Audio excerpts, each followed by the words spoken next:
I actually felt guilty of not having hugged my daughter. My 12-year-old, I told him, I could only tell him this morning. I thought, if I told him right away yesterday, he would not be able to fathom it. How many more children need to die before you change a piece of paper? I'm just overcome with emotions right now. I'm shaking as I speak to you right now.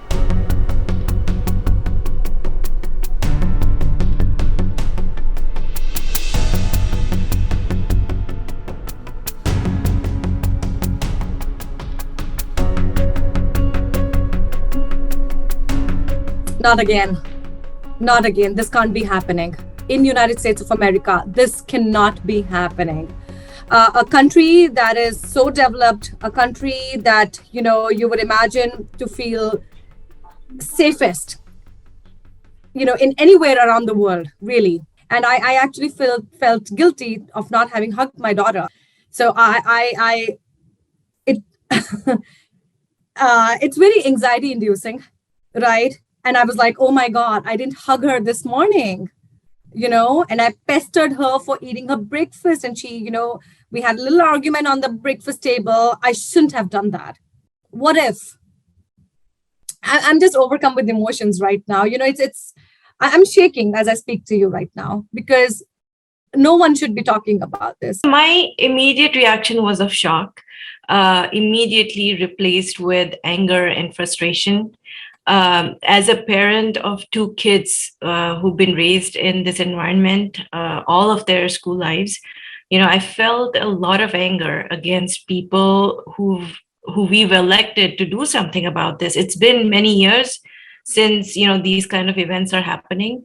So at this point, we're just full of anger. There's a lot of frustration we see in our local groups. Everybody's voicing it. And I think people need to now find a way to channel this so that it ends up in voting. This has become a way of life here. And we have moved beyond anxiety at this point. We're listening to this kind of news almost every week, as you know. And when that happens, you become numb to it. So that's the sad reality over here. And it's a horrible thing to happen.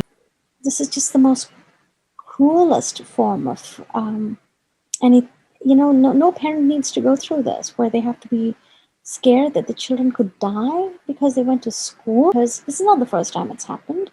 And every time it happens, we all make a big noise about it. Oh my God, this is so bad. They should ban gun laws. But nothing gets done. So how many more children need to die before you change a piece of paper that banishes people from, buying guns?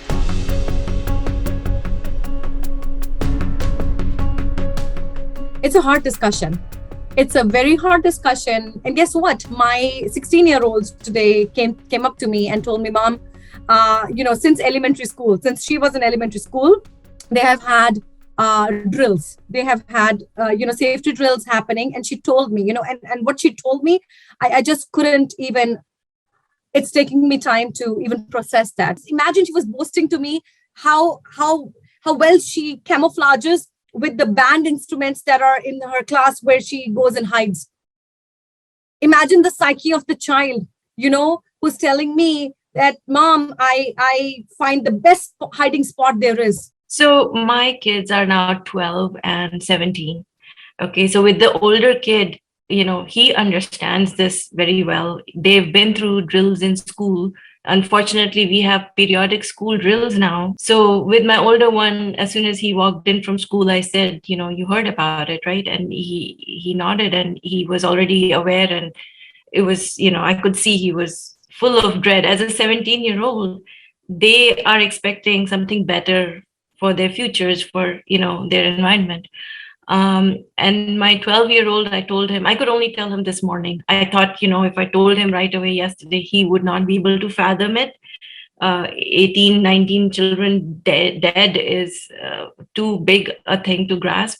So, but I did mention this morning to him, and I left it at that. He had a very shocked expression.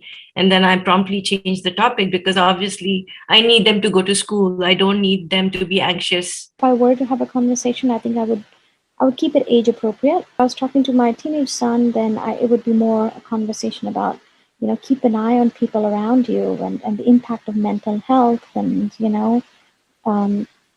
having friends and just making sure that you're happy in life and know where you can go to. And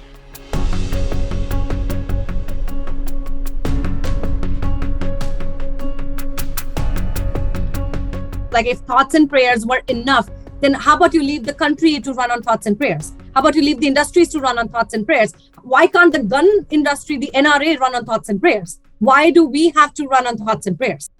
Instead of sending thoughts and prayers, instead of pumping more money into law enforcement and making, school sound like a cage, become a cage, why can't they put more pressure on NRA, the National Rifle Association, that pumps probably millions of dollars in lobbying around guns in the Congress? Why can't they be blocked, right? If there is freedom of speech and the right to hold a gun, the Second Amendment Act, we have the right to live. Unfortunately, there are some Democrats who are only Democrats in their name, but actually they are from very Republican areas and they have to maintain a very Republican stance.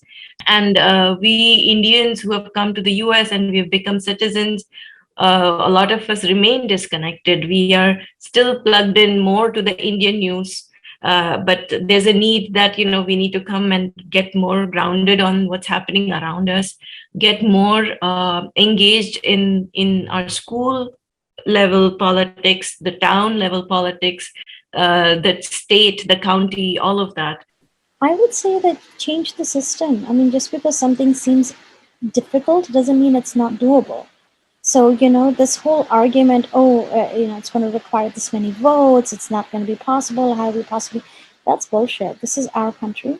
And, the country comes before any piece of paper.